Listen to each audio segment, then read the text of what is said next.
Hi, everyone. This is Jackie Melinger at the Skokie office of Home Instead Senior Care. Over the last 12 weeks, as the pandemic has unfolded in our country and in the Chicago area, we've increased our communication with you.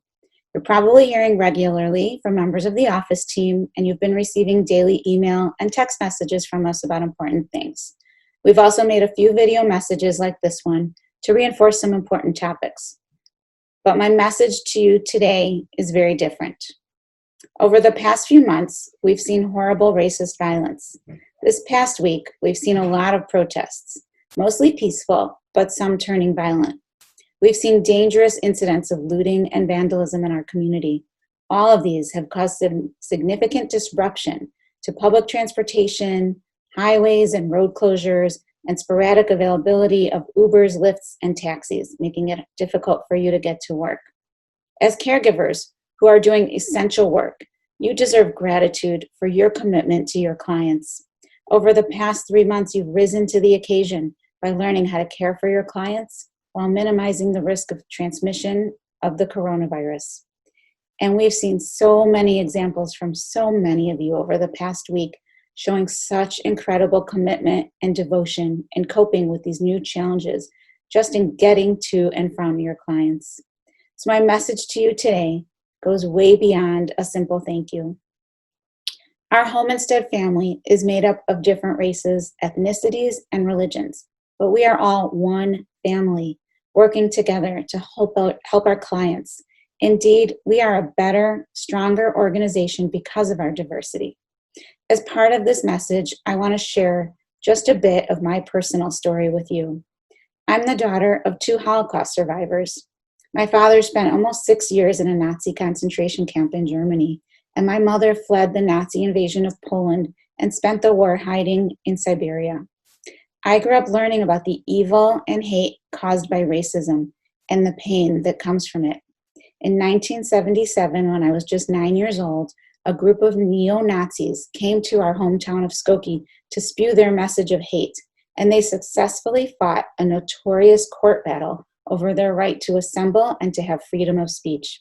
It was a very scary time for my family, but I saw then firsthand how a community can rise up and stand against hate, and how important it is to not remain silent in the face of racism.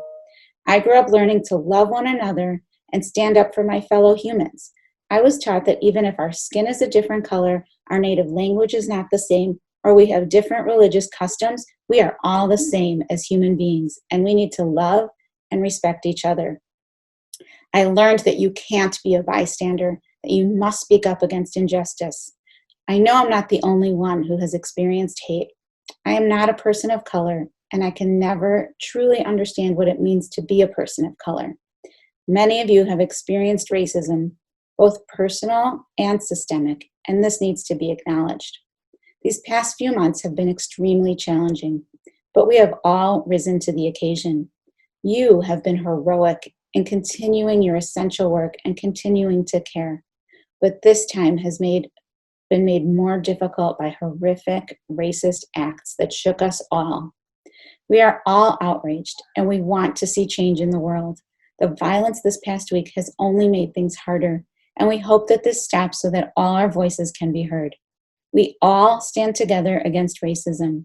A change is long overdue, and we must do everything in our power to fight for change. We all need to make time and space for conversation, to hear and be heard, to understand and to acknowledge. At Home Instead Senior Care, we are one family. We are here for you, and we love and appreciate every one of you. I also want to remind everyone that we host a regular weekly peer group that's open to all caregivers.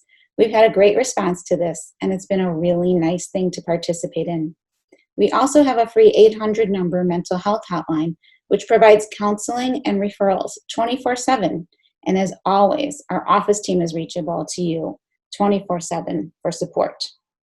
Please be safe and stay healthy. I look forward to peace and a better tomorrow. Let's stand together to put an end to racism.